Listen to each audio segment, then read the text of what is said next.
Bismillahirrahmanirrahim. Assalamualaikum warahmatullahi wabarakatuh.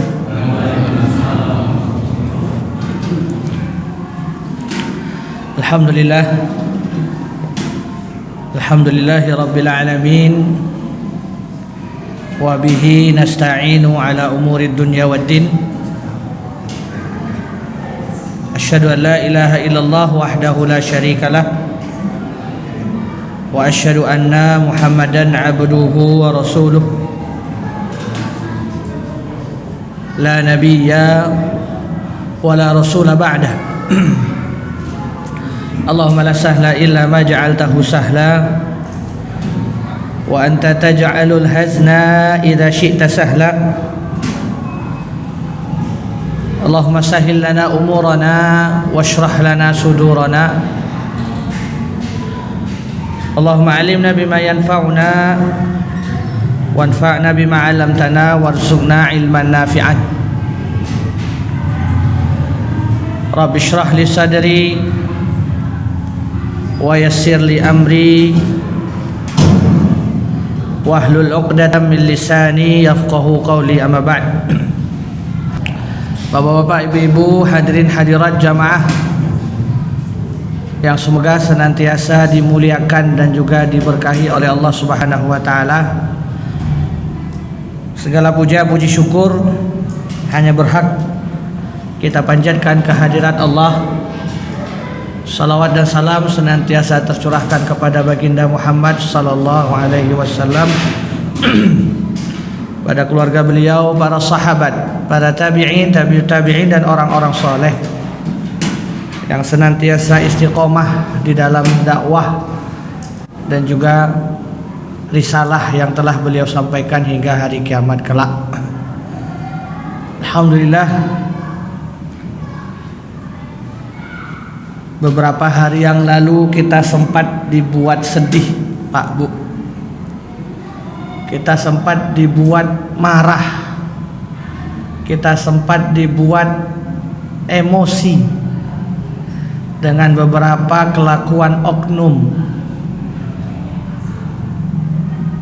dari salah satu restoran terbesar di Jakarta, yaitu Holy Wings, yang menyatakan bahwasannya barang siapa yang bernama Muhammad dan Maryam maka akan digratiskan yang namanya minuman keras.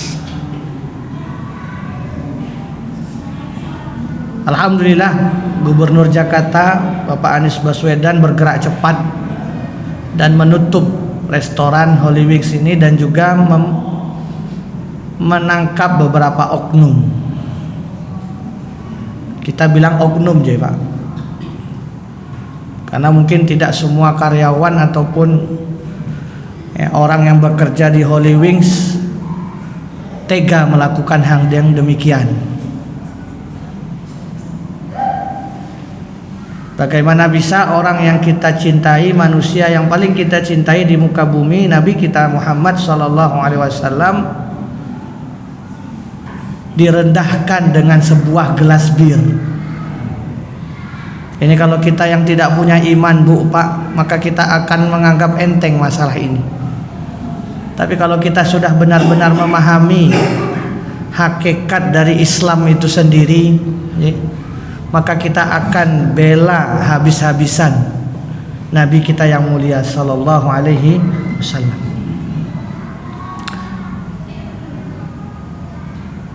Dan yang paling miris lagi, ternyata di antara oknum itu adalah orang Islam.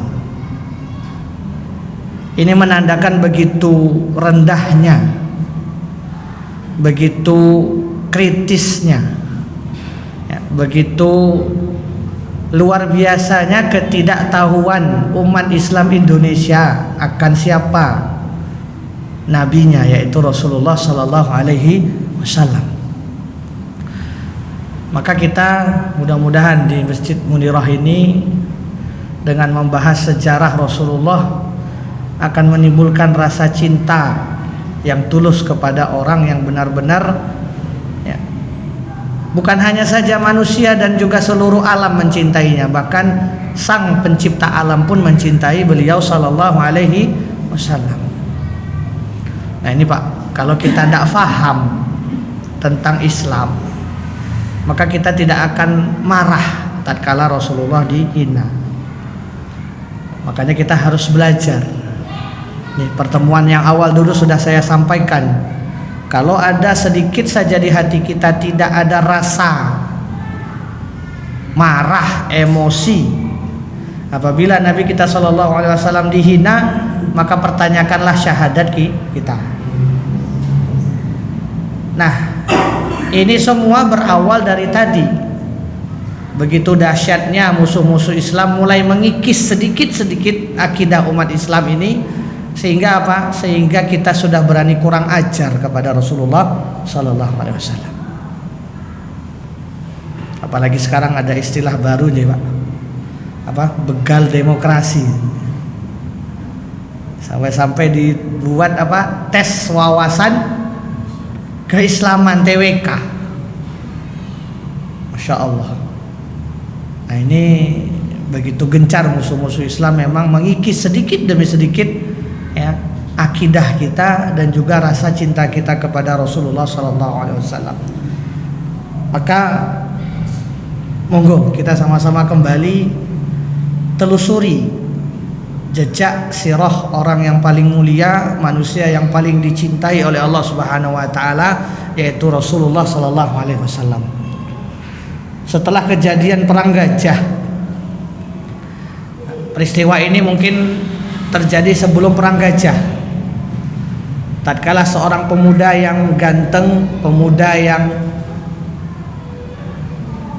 memiliki karakter kepemimpinan yang kuat pada bangsa Quraisy, pemuda yang dihormati, pemuda yang digadang-gadangkan akan menjadi penerus bangsa Quraisy, yaitu Abdullah bin Abdul Muttalib, meminang seorang wanita dari kabilah Zuhrah ya, yang bernama Aminah binti Wahab. Semua ini bermula dari dua orang manusia ini yang bertemu satu sama lain, kemudian menjalin sebuah hubungan yang namanya pernikahan. Setelah beberapa masa menikah, sang suami Abdullah ya, Ibnu Muttalib, Abdul Muttalib mengajak sang istri untuk ikut dalam kafilah dagangnya menuju Syam. Sepulang dari Syam, Abdullah ingin mampir ke kota Madinah, jamaah sekalian, untuk ziarah kepada bibi beliau. Ya, bibinya Abdullah ini merupakan seorang wanita saudagar pada masa itu di Madinah. Disinilah kabar yang dinanti-nanti oleh suami istri ini tersebar, yaitu apa? Hamilnya Aminah binti Wahab. Jadi Aminah binti Wahab memberikan informasi kabar gembira kepada sang suami bahwasannya dirinya telah hamil. Maka Masya Allah, yang namanya pasangan yang baru menikah, yang sudah menikah, tentu kabar ini merupakan kabar yang luar biasa bahagianya. Namun Masya Allah, belum sampai beberapa hari setelah mendengar kabar gembira ini, Abdullah jatuh sakit dan Allah panggil pada usia 25 tahun, Pak. Masya Allah, mudanya, Pak. Ternyata bapaknya Rasulullah SAW, ayahnya beliau Abdullah bin Abdul Muttalib, wafat dalam keadaan muda, 25 tahun usianya. Tinggallah ibunda tercinta, istri tercinta, yaitu Aminah binti Wahab, yang mengurus, pulang ke kota Mekah dengan keadaan sedih karena telah ditinggal oleh sang suami. Selang beberapa bulan barulah terjadi peristiwa yang kemarin kita bahas, yaitu tentang perang Gajah. Tatkala Abrahah ya dengan 60.000 tentaranya menyerang kota Mekah. Maka setelah kejadian ini, ya, kita kemarin tahu kejadian ini tepat terjadi pada tahun 571 Miladiah, ya, 751 Masehi. Selang sebulan setengah setelah kejadian ini, barulah baginda Muhammad sallallahu alaihi wasallam lahir di dunia. Gitu aja. Jadi peristiwa tahun gajah, peristiwa, ya, apa kata Ibnu Qayyim rahimahullah, ya, para ulama sepakat, ya, bahwasannya tidak ada perbedaan antara tahun kejadiannya Nabi yaitu tahun gajah, ya, itu memang benar-benar sepakat semua ulama pada masa itulah Rasulullah SAW lahir. Nah, setelah kejadian perang gajah tadi, Bu, Siti Aminah bermimpi, Pak. Mimpinya ini keluar cahaya dari perut beliau, yang mana cahaya tadi menerangi 7 istana besar di Syam dan juga di Yaman. Masya Allah. Ini memang dengung ya. Volumenya agak turun bisa? Volumenya B.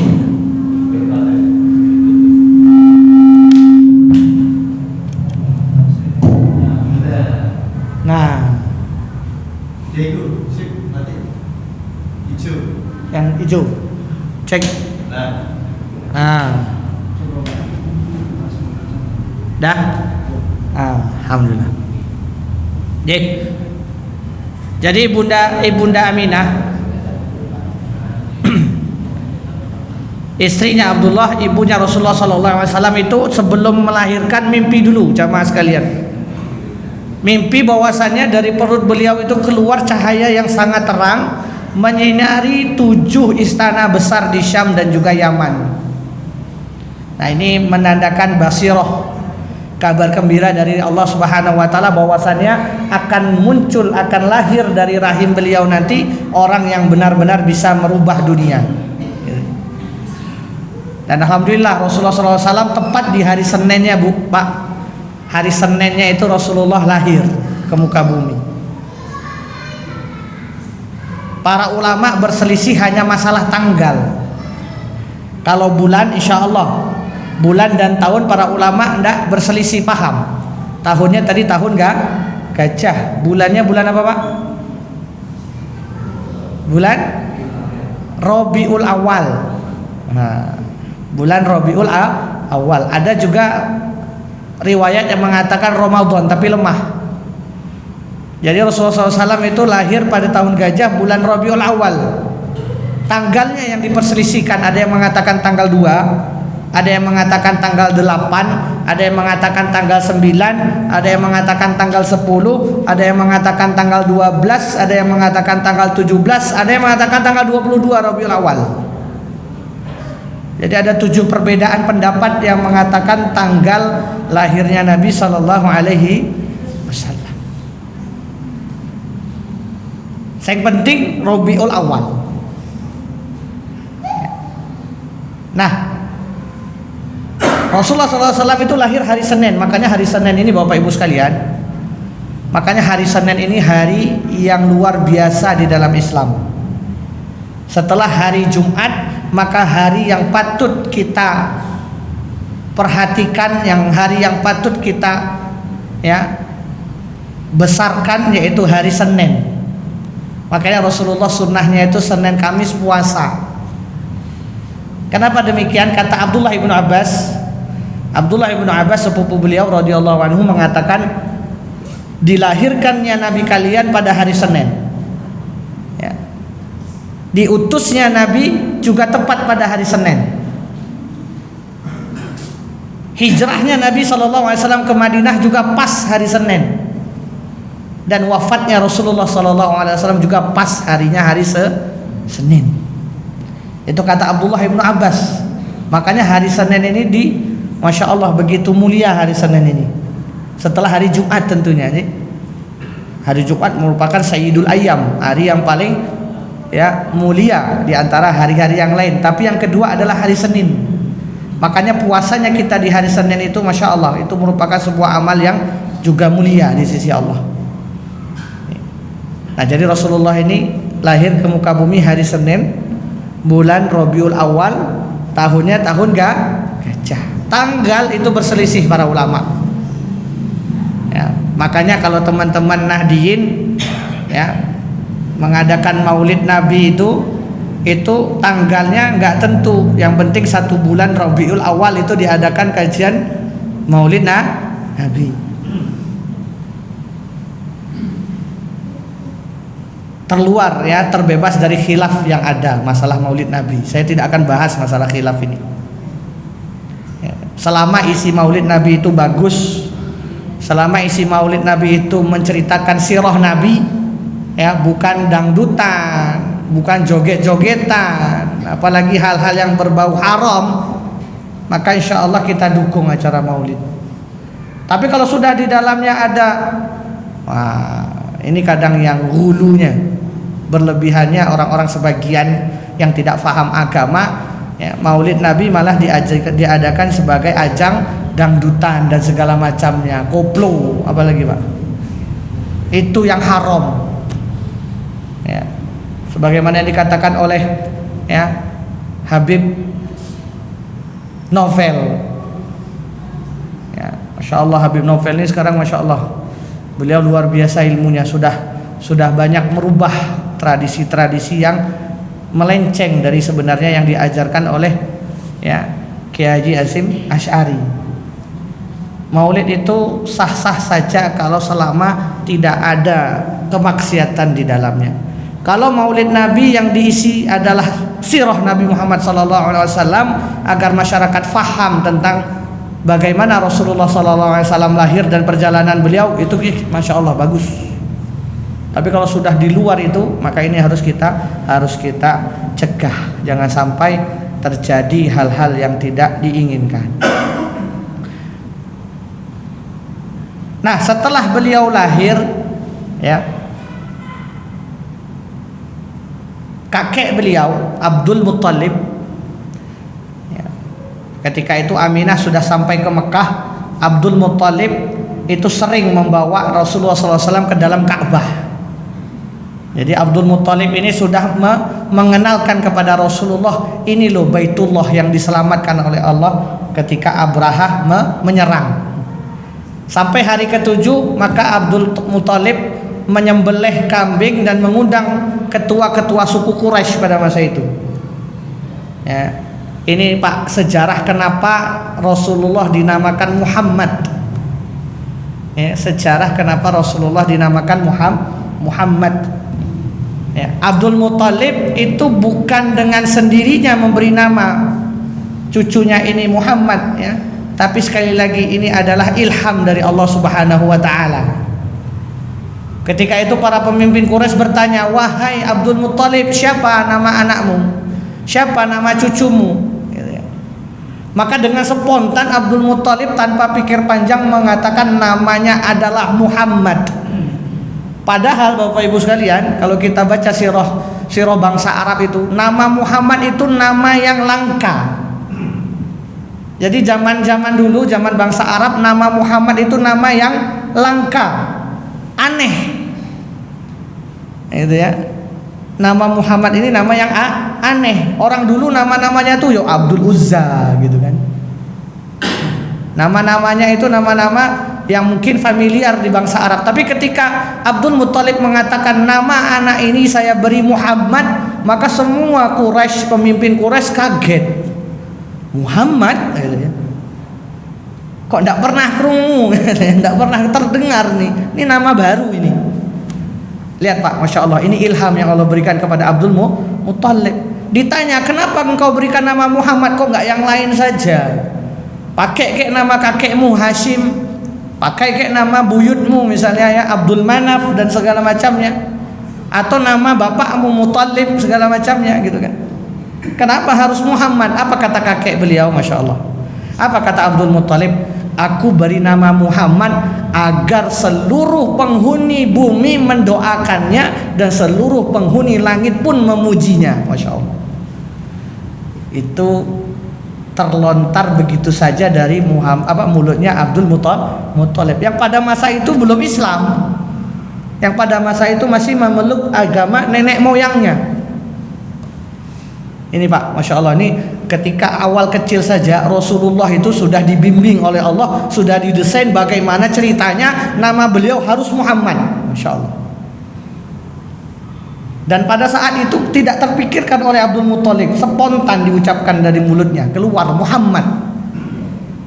Karena Muhammad sekali lagi nama yang aneh, nama yang tidak pernah diucapkan oleh bangsa Arab.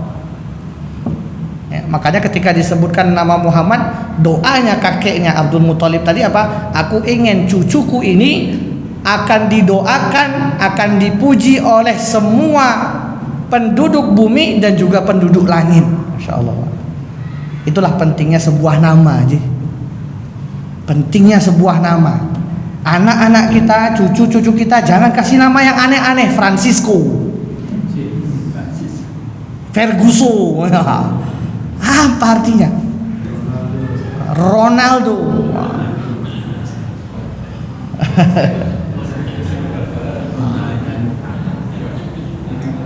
Maradona, suka bal-balan nih anaknya dikasih Lopez, lapis. Lapis enak masih ya Pak, ini Lopez kok.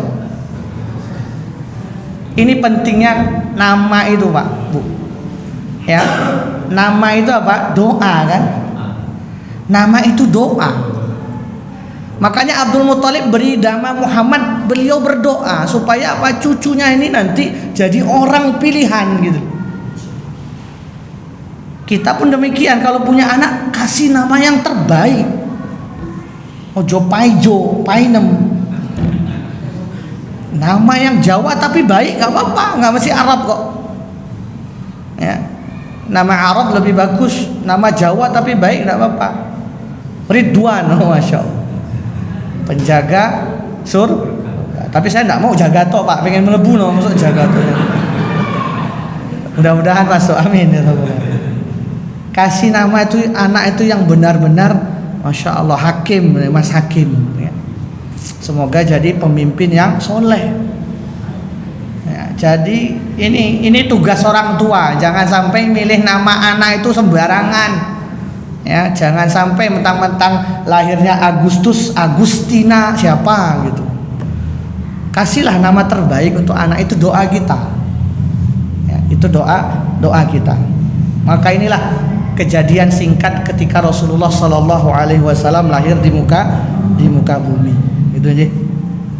Nah, apa hikmahnya? Apa hikmahnya Rasulullah Sallallahu Alaihi Wasallam lahir? Ini kita sedikit bahas hikmah. Tadi pertama jelas ya Pak, pentingnya nama.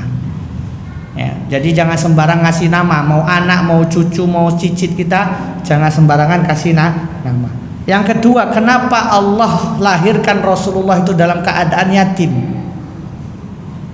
Ya. Ini menunjukkan apa Pak? Menunjukkan jalannya para nabi dan rasul. Jalannya para nabi dan rasul itu mesti Pak, yang mendidik anak itu mesti ibu. Coba kita lihat Ismail alaihissalam. Ismail itu ya Pak ditinggal oleh suaminya Ibrahim alaihissalam di tengah padang Pak pasir, ya enggak? Bagaimana sang ibu merawat anak dengan luar biasa. Tarbiyahnya ibu itu penting. Nah, ini yang jomblo-jomblo nyari istri jangan sembarangan, jangan asal ayu. Nyari istri itu yang harus tenanan. Kenapa? Istri inilah yang paling luar biasa nanti mendidik anak-anak kita. Nek kita bisa dibilang sama anak itu akan sedikit waktunya. Ya, suami itu memang sudah fitrahnya bekerja nyari nafkah. Paling ketemu anak itu sejam 2 jam sehari, kecuali memang ada hari liburnya, hari Ahad gitu kan. Yo hari Ahad yo masih kerja juga golek duit, keterlaluan bapak seperti ini. Harus ada waktu untuk anak. Yang paling sering bersama anak ibu. Makanya kenapa Allah Subhanahu wa taala jadikan Rasulullah sallallahu alaihi wasallam yatim? Agar apa? Agar memang benar-benar ya Rasulullah itu dari kecil sudah dididik oleh ibunya dan sudah mewarisi jalannya para nabi dan rasul. Musa alaihi salam, tidak ada ayat satupun dalam Al-Quran menjelaskan bapaknya Musa. Ada nggak Pak? Nggak ada. Tapi ibunya Musa, masya Allah, ya, bahkan dalam kuasa, bahkan dalam pantauan Fir'aun pun ibunya Musa ini dapat mendidik Musa alaihissalam. Ya, Isa binti Maryam gitu kan, tak punya bapak. Jadi kebanyakan para nabi dan rasul itu memang Allah jadikan mereka itu yatim. Menandakan apa? Inilah, dari kecil Rasulullah itu memang Allah utus, ya, benar-benar dari didikan ibunya semata, tidak ada campur tangan dari ayah. Ya, jadi faedah Rasulullah dilahirkan dalam keadaan yatim gitu kan. Yang kedua apa? Agar Allah sendirilah yang mendidik Rasulullah. Nah, ini penting, Pak. Kalau ada ayah, ya, tentu anak ini akan mengambil sedikit watak dari bapak gitu kan. Tapi kenapa Rasulullah dilahirkan dalam keadaan yatim? Itu Allah sendiri nanti yang akan bina, yang akan didik. Apa kata Allah dalam surat Ad-Duha, Pak? Alam yajidka yatiman fa'awa, kata Allah. Kamu yang Muhammad sengaja dijadikan yatim agar apa? Fa'awa. Aku sendiri yang akan menjagamu, aku sendiri yang akan mendidikmu, kata Allah. Ini menandakan luar biasanya Allah itu sudah mendesain bagaimana Rasulullah itu lahir tanpa ayah agar apa? Langsung gurunya itu siapa? Allah. Masya Allah subhanahu wa ta'ala. Jadi faedahnya itu, Pak. Kenapa Rasulullah yatim? Yang pertama karena dia itu adalah jalannya para nabi dan rasul. Yang kedua, biar Allah langsung yang menjadi gurunya, biar Allah langsung yang menterbiahnya, bukan campur tangan orang lain. Ya, itulah keutamaannya Rasulullah SAW dijadikan yatim. Yang keempat, faedahnya kenapa Allah menjadikan Rasulullah sebagai yatim? Agar Rasulullah itu faham perihnya kehidupan. Kita mungkin yang kecilnya nggak yatim nggak merasakan, Pak, bagaimana anak-anak itu kecil hidup tanpa ayah. Jadi beratnya luar biasa, kesedihan gitu kan, kesusahan yang dialami Rasulullah SAW itu bentuk kasih sayang dan juga didikan dari Allah. Agar nanti apa? Ketika besar Nabi Muhammad ini tidak sombong. Ketika besar Nabi Muhammad ini tidak merasa dirinya itu dimuliakan gitu. Karena kalau seandainya bapak beliau hidup, bapak beliau ini kepala suku, Pak, maka otomatis nanti Rasulullah akan jadi pewarisnya. Ditakutkan nanti orang-orang menuduh Nabi Muhammad SAW agar apa? Agar ditakutkan nanti musuh-musuh Islam menuduh Rasulullah yang dibawa Rasulullah itu bukan ajaran Islam, bukan murni ajaran Allah, tapi apa? Ajaran bapaknya. Ya, karena bapaknya ini apa tadi, Pak? Kepala suku. Takutnya dikatakan Islam ini agama warisan. Makanya Allah itu sudah mendesain duluan bagaimana Rasulullah ini hidup dalam keadaan yatim. Ini masya Allah, Pak, begitu rinci Allah ya mengatur bagaimana kisah satu orang manusia yang paling Allah cintai ini.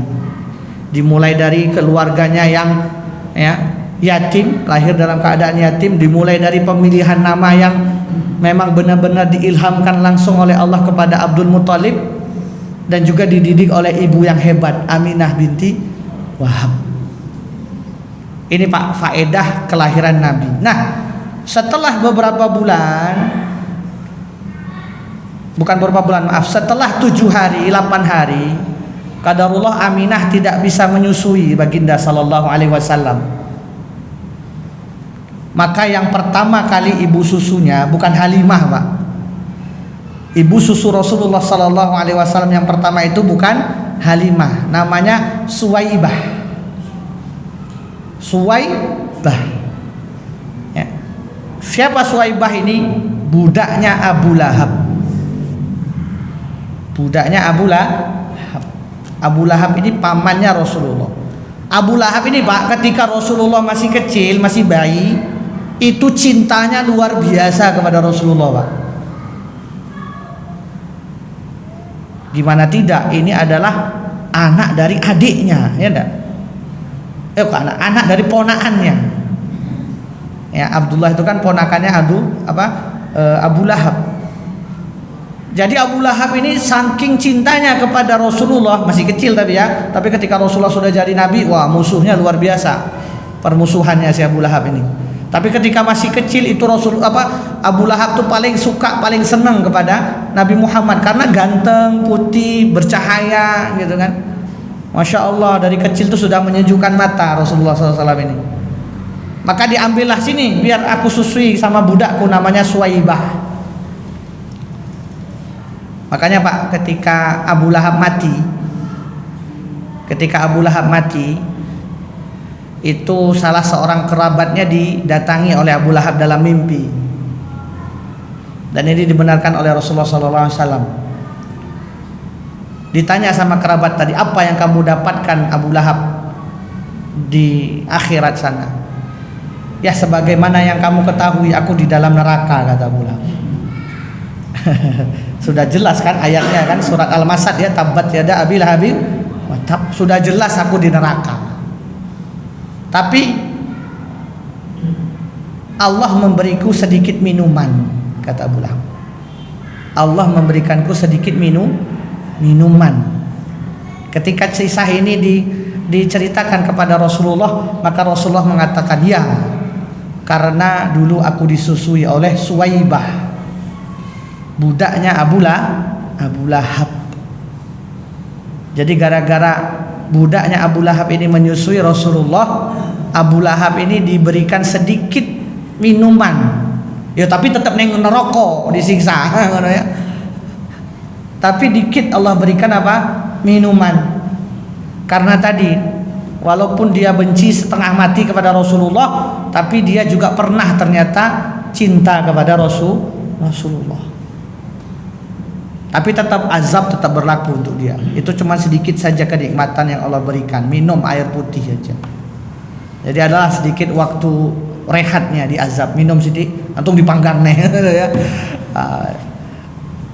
Wallahu taala alam.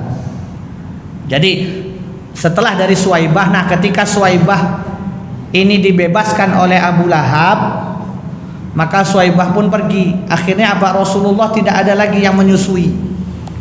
Maka tibalah suatu saat datang perempuan banyak dari Bani Sa'ad, yaitu letaknya ini di Taif gitu ya. Letaknya ini di Taif. Jadi orang-orang Bani Sa'ad ini terkenal Pak, zaman dulu perempuan-perempuan Bani Sa'ad ini terkenal, perempuan-perempuannya itu memiliki ya susu yang banyak. Mohon maaf. Ini emang zaman dulu seperti itu ya Pak. Jadi setiap tahunnya perempuan dari Bani Sa'ad ini akan datang ke Madinah, ke kota Mekah, itu mencari bayi-bayi untuk disusui. Jadi memang zaman dulu tuh sudah tradisinya seperti itu Pak. Ya, jadi orang-orang kaya, orang-orang istilahnya bangsawan Quraisy itu anak-anak mereka itu disusui oleh wanita-wanita Taif ini.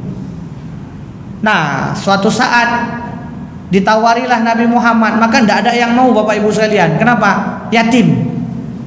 Yatim itu sebuah aib yang begitu besar bagi orang Quraisy. Jadi semua wanita menolak Pak. Ketika disuguhi Muhammad, nggak mau yatim. Ya mereka bangga kalau menyusui petinggi Quraisy gitu kan. Kalau dapat bangsawan Quraisy lah mereka bangga menyusui anaknya. Nah tapi giliran Nabi Muhammad ditolak semua wanita tadi. Akhirnya bertemulah dengan siapa? Halimah. Halimah itu dia. Jadi Halimah pun menolak sebelumnya. Jadi Halimah pun ketika pernah ditawari Muhammad menolak. Tapi dalalah karena semua wanita Arab sudah punya, dia satu tok yang belum punya anak susuan. Harga dirinya ya Pak. Habislah tak pek wae Muhammad. Terpaksa. Jadi ceritanya Halimatus Sa'diyah itu bukan sukarelawan tapi terpaksa. Kenapa? Tidak ada bayi yang lain, ya wes lah daripada aku malu. Karena tradisi Bani Sa'ad, sekali lagi tadi, tradisi Bani Sa'ad tadi setiap tahun mereka akan cari anak-anak bangsawan untuk disusui. Nah kalau dia pulang ke baninya, pulang ke Taif sana, tanpa bawa bayi maka akan jadi aib, malu Pak. Ya wes lah, yang penting aku bawa bayi. Akhirnya dibawalah Nabi Muhammad sallallahu alaihi wasallam. Bayangkan Pak, dalam Sahih Muslim diceritakan itu Pak, jaraknya itu 70 kilo antara, ya, dia Taif tapi bukan di kota Taifnya, Taif yang agak sebelah barat lagi, agak sebelah jauh lagi dari kota Taif. 70 kilo itu dari kota Taif. Jadi memang tempat terpencil, jauh. Jadi Rasulullah SAW dibawalah oleh Halimatus Sa'diyah ini ke tempat tadi. Masya Allah Pak, ketika sudah disusui barulah ternyata pilihan Halimah selama ini tidak salah. Keberkahan-keberkahan yang dirasakan oleh keluarga Halimah, dari mulai suaminya yang sembuh dari sakit, ya, dari mulai dombanya yang beranak pinak, ndak umum gitu ya. Orang harusnya domba itu setahun atau setahun 6 bulan 7 bulan sekali, ini setahun bisa 3 kali melahirkan. Nah, itu keberkahan Rasulullah SAW. Sehingga apa Bu Pak? Setelah 2 tahun ketika dikembalikan ke Siti Aminah, Halimah minta nambah. Bayangin Pak, bayangin ya Bapak Ibu sekalian, dulunya ditolak oleh orang, Halimah pun enggan mohon-mohon, tapi ya terpaksa. Tapi ketika sudah 2 tahun, karena banyak sekali keberkahan yang diberikan oleh Rasulullah kepada keluarganya, minta nambah Halimah. Wahai Siti Aminah, tolong dong tambahlah masa lagi saya sama Muhammad. Anak ini luar biasa, ini anak ajaib kata Halimah. Ya, banyak sekali ya mukjizat, kelebihan yang ditampakkan dan juga membuat keluargaku senang. Sehingga apa? Kambingku banyak, kambingku gemuk-gemuk katanya. Maka tolong kasih waktu lagi saya bersama Muhammad. Akhirnya diizinilah oleh Siti Aminah gitu jadi sampai ya beberapa tahun selanjutnya. Nah, apa hikmah yang bisa kita ambil Pak dari cerita susuannya Rasulullah SAW ini? Ya, yang pertama Pak, yang pertama kali harus kita pahami adalah Allah itu memberikan sesuatu yang kita butuhkan, bukan yang kita inginkan. Apa tadi Pak? Allah memberi sesuatu yang kita butuhkan, bukan yang kita inginkan. Apa kata Allah Subhanahu wa taala dalam Al-Qur'an? Fa'asa an tuhibbu syai'an wa huwa khairul lakum wa asa an kembali ya Pak. Fa'asa an tukrihu syai'an wa huwa khairul lakum wa asa an tuhibbu syai'an wa huwa syarrul lakum, kata Allah. Allah itu Maha mengetahui. Ya, apa-apa yang kalian anggap bagus itu belum tentu bagus bagi kalian, kata Allah. Dan apa-apa yang kalian anggap jelek belum tentu jelek. Justru kebalikannya, yang kalian anggap jelek itu bagus untuk kalian, yang kalian anggap bagus itu malah jadi buruk untuk kalian. Jadi Allah itu beri yang kita butuhkan, bukan yang kita inginkan. Maka Pak Bu, kalau seandainya doa-doa kita selama ini belum Allah kabulkan, bisa jadi Allah tahu kita belum butuh itu Pak. Kita minta, ya Allah mobil, ya Allah Pajero misalnya gitu. Allah tahu kalau kita dikasih Pajero nanti kita akan sombong, misalnya klakson tetangga aja nak mau gitu kan. Allah tahu kalau kita dikasih Pajero, kita nanti akan jarang ke masjid, jarang ikut kajian. Ya. Allah tahu kalau kita dikasih Pajero nanti kita akan habis waktu kita ngurus mobil. Makanya Allah masih beri kita mobil carry. Kenapa? Dengan carry kita bisa tawadu. Mobil kotak gitu kan, mesinnya sudah kotok-kotok, setiap bunyi kutung-kutung, apa yang jatuh itu di jalan gitu ya. Kenapa? Karena Allah tahu kalau kita punya mobil carry kita akan dekat sama Allah gitu loh Pak. Allah tuh lebih tahu kalau kita punya mobil carry kita akan suka nyapa orang gitu loh. Nggak sombong. Makanya Allah beri yang kita butuhkan, bukan yang kita inginkan. Ibu-ibu misalnya ya, pengen apa Bu? Ibu-ibu pengennya, ya Allah janganlah nikah lagi bapak saya. Allah kabulkan. Kenapa? Allah tahu. Allah itu memberikan yang kita butuh. Kalau bapak ibu nanti nikah lagi maka nanti ibu akan ditinggal. Allah tahu, makanya nggak dikasih sama Allah nikah lagi, Bapak. Saya bela ya Bu, saya bela ibu-ibu. Nah ini Pak, jangan sampai kita suudzon sama Allah. Jadi bisa jadi Allah tuh belum kabulkan permintaan kita karena memang kita ya belum terlalu butuh. Allah akan kasih yang mungkin kita butuh dulu. Ya bisa jadi dengan naik mobil mewah itu nanti kita kecelakaan, maka Allah kasih mobil butut dulu yang mogok setiap saat gitu kan, agar tidak usah banyak-banyak jalan-jalan biar nggak kecelakaan gitu. Bisa jadi Allah kasih kita motor-motor yang biasa-biasa saja misalnya ya, motor-motor lama gitu ya, yang sekali engkol, dua kali engkol tidak hidup-hidup gitu kan. Daripada dikasih motor yang bagus NMAX atau XMAX gitu kan, nanti akan ketabrak kecelakaan. Ya lebih bagus naik ontel, itu mungkin yang kita butuhkan gitu biar sehat goes gitu kan. Anak saya enggak mungkin naik ontel, nanti kasihan sepeda nih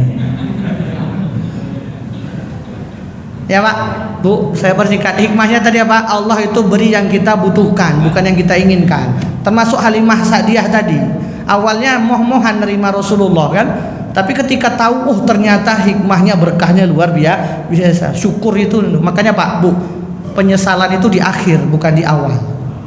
Kalau penyesalan di awal, Allah nggak akan mungkin ciptakan neraka. Penyesalan itu mesti di akhir. Nanti ketika di api neraka nanti baru nyesal orang-orang api neraka itu, kenapa dulu aku nggak bersyukur. Kalau seandainya penyesalan di awal, mungkin orang nggak akan masuk neraka, masuk surga semuanya. Itu yang kedua. Yang pertama, yang kedua lingkungan. Rasulullah itu dididik oleh Halimatus Sa'diyah itu di pelosok desa Pak, udaranya segar, jauh dari polusi, hiruk pikuk kota ya, apalagi apa kehidupan orang-orang kota gitu kan. Itu Rasulullah jauh dari itu semua, sehingga apa, beliau memang benar-benar terjaga adab dan akhlaknya. Kalau beliau tinggal di kota Madinah, nauzubillah Pak, kita tahu sendiri kan, kemarin saya sudah bahas gimana buruknya sifat orang-orang Quraisy itu kan ya, nikahnya aja ada berapa nikahnya tuh Pak? Ada berapa nikah orang Quraisy dulu? 6 sih. Ada yang nikah diundi gitu kan, ada yang nikahnya ada Pak dilihat ya, jadi satu wanita itu boleh digauli 7 orang, nanti pas lahir dicocok logi gitu kan. Anaknya hidungnya mirip kamu nih, ya sudah kamu bapaknya. Nah, itu tipe-tipe nikah orang dulu ya, nikah kontrak dan nikah segala macamnya, banyak nikah-nikah jahiliyah itu ya, nikah barter. Ada juga tuh nikah barter ya, istrimu tak nikahi, kamu nikahi istriku ya selama sebulan, nikah barter ada. Makanya bayangi kalau Rasulullah hidup di tengah-tengah manusia yang bejat-bejat seperti itu, nauzubillahi min dzalik, mungkin Rasulullah tidak jadi rasul mungkin. Makanya Allah selamatkan ya, dikirimlah ke pelosok desa sana agar apa, terjaga dari adab-adab yang buruk, perilaku orang Arab yang buruk. Yang ketiga fadilahnya, hikmahnya ya, yang dari cerita tadi bahwasannya apa, pentingnya bahasa Arab Pak. Halimatus Sa'diyah ini terkenal orang yang fasih berbahasa Arab. Makanya Rasulullah itu punya satu mukjizat, namanya apa Pak? Jawami'ul kalam. Itu mukjizatnya Rasulullah. Rasulullah itu apa? Berkata satu patah, dua patah kata, tapi penafsirannya panjang Pak. Contohnya hadis la taghdab walakal jannah. Kelebihan Rasulullah itu Pak, berkata sedikit tapi maknanya luas. Itu dalamnya bahasa Arab Rasulullah itu. Janganlah marah, simple ya Pak. Ojo nesu. Tapi dengan hadis ini Pak, ojo nesu ya, Ayat Al-Qarni itu buat buku sampai 3 jilid Pak, bahasa tuh hadis ini. Itu menandakan Rasulullah itu apa? Jawami'ul kalam, fasih dalam berbahasa.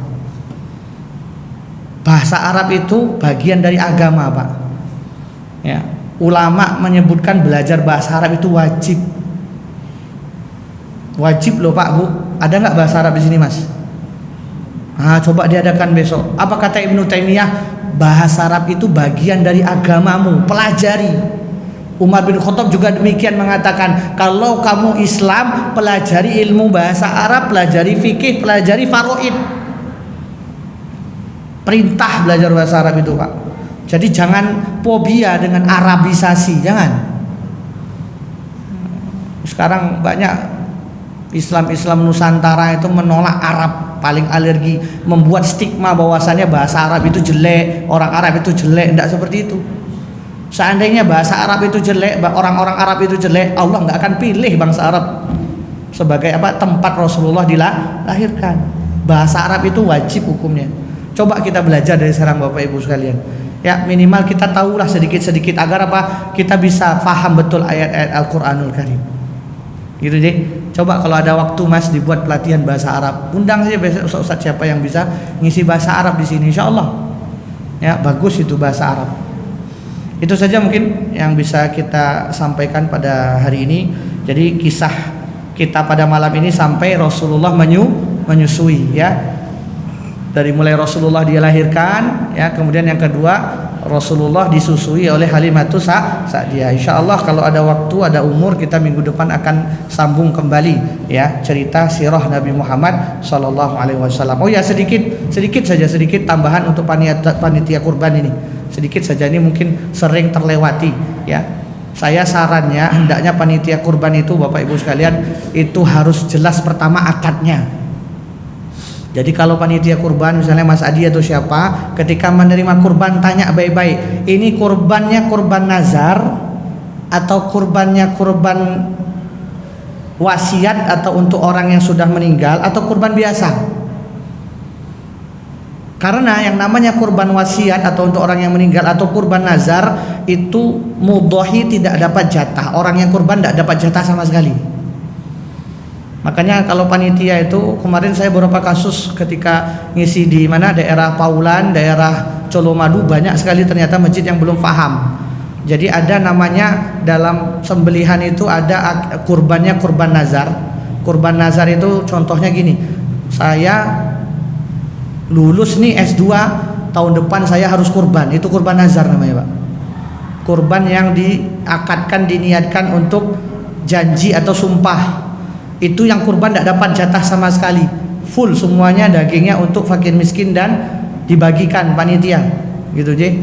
Nah, yang kedua akadnya Mas, kalau bisa ada SOP surat ataupun akad bersama bahwasannya pembagian itu sepertiga untuk yang kurban, sepertiga sodakoh untuk fakir miskin, sepertiga dikelola panitia. Kenapa demikian? Hak untuk pengkurban itu harus kita tunaikan, kecuali dia sudah bilang nanti, Mas ini aku kurban wes PN semuanya, nah itu beda cerita.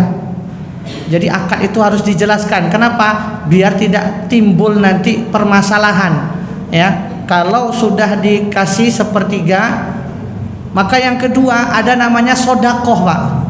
Kenapa fakir miskin dikasihnya yang sodakoh bukan yang hadiah? Ini beda akad. Sodakoh itu bisa dijual kembali, ya Mas. Sodakoh itu bisa dijual kembali. Jadi kalau si fakir miskin ini sudah banyak daging, dia mau jual boleh. Ingat, kepada fakir miskin akadnya harus sodakoh. Nah, terus yang ketiga baru itu terserah panitia. Nanti bisa untuk hadiah kepada tukang jegal. Tukang jagal itu tidak boleh diambil dari daging kurban. Tapi kalau hadiah boleh, apalagi dibayar pakai uang kurban, haram. Makanya kalau Mas Adi atau siapapun panitia di sini yang mau minta jatah kurban, bilang baik-baik ke jamaah, lebihkan sedikit. Untuk apa? Biaya sembelih. Jadi kita boleh, Pak. Contohnya harga kambing misalnya di sini 2 juta. Bu, Pak, kita lebihkan 50.000 J. Untuk apa? Untuk ongkos tukang jagal. Jangan dipakai dari uang kurban, itu haram, tidak boleh. Tukang jagal tidak berhak sepersen pun dari kurban dan tidak berhak sepersen pun dari daging kurban, kecuali hadiah. Makanya tadi ada 3 bagian, J. Sepertiga untuk yang kurban, sepertiga untuk sodakoh fakir miskin. Yang sepertiga bagian panitia inilah bisa dihadiahkan, akadnya hadiah. Terus yang jadi keseringan kita nih, Bu, Pak, ketika sudah sembelih daging langsung kita masak. Daging langsung kita masak sebelum kita bagikan orang yang punya hak. Ini hati-hati. Kecuali sudah dipisah, oh ini hak fakir miskin, oh ini hak yang berkurban, nah ini punya panitia, masak oh yang punya panitia. Atau binatang yang sudah memang 100% diserahkan, ini kambing 1 ekor, wes terserah karepnya panitia, nah itu boleh dimasak Pak. Tapi kalau belum selama itu jangan buru-buru dimasak, bahaya, ada hak orang. Kenapa saya jelaskan? Akad dari panitia itu amanah. Panitia itu fungsinya hanya distributor. Paham, distributor yang membagi saja, tumpang lewat. Maka haknya amanah. Termasuk ketika binatang kurban itu karena keteledoran panitia, sapi diturunkan, tiba-tiba ceklek kakinya, itu panitia wajib ganti 100% dengan harga yang sama. Nah ini biar paham, karena di kampung-kampung banyak kejadian sembarangan nuruni sapi patah kakinya, atau sembarangan rubuhkan sapi gitu kan, terlalu kasar patah kakinya Pak, itu tidak sah disembelih. Maka panitia wajib ganti 100%. Karena akadnya apa tadi? Amanah. Makanya akad itu harus jelas ya, yang bagi panitia. Ini saya jelaskan sedikit agar kita paham nantinya ke depan. Maka tadi Pak, Bu, akad itu sepertiga itu boleh, harus diperjelas. Kenapa? Karena nanti kalau ini kebiasaan di Solo daging menumpuk, jadi tahun lalu itu Masjid Nurul Huda itu menumpuknya sampai 200 kiloan lebih. Nah ini kurban itu adalah syiar Islam. Maka kalau semua bagian fakir miskin di sekeliling kita sudah dapat, maka boleh kita bagi kepada yang non muslim. Syiar, gitu deh, syiar. Mana tahu dengan ini lunak hatinya, maka masuk Islamlah dia.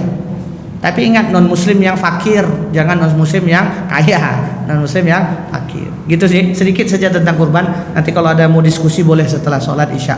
Kita tutup dengan doa kafaratul majlis. Subhanakallahumma wa bihamdika asyhadu an la ilaha illa anta astaghfiruka wa atubu ilaik. Termasuk kulit Pak. Kulit jangan dijual. Apalagi dijual untuk ongkos tukang sembelih, tidak boleh. Kulit itu haknya fakir miskin. Jadi kalau kita punya kulit lebih, maka kasihkan fakir miskin. Kalau panitia yang ada yang fakir, kasihkan ke panitia yang fakir tersebut. Ya. Kalau nanti dia mau mewakilkan dijualkan sama panitia baru boleh. Jadi akadnya wakalah perwakilan. Dia sudah dapat dulu kulit, oh aku nggak tahu mau jualin ke siapa, maka dia bilang panitia tolong jual ke. Nanti uangnya, nah, kalau dia mau kasih ke masjid bagus, tapi kalau mau dia PDW karena dia butuh, ya monggo, itu hak dia. Kita tidak boleh pasangkan uang kulit untuk TPA, ini kadang keliru. Penyaluran uang kulit untuk kas masjid ini tidak benar. Wabillahi taufiq wal hidayah. Assalamualaikum warahmatullahi wabarakatuh.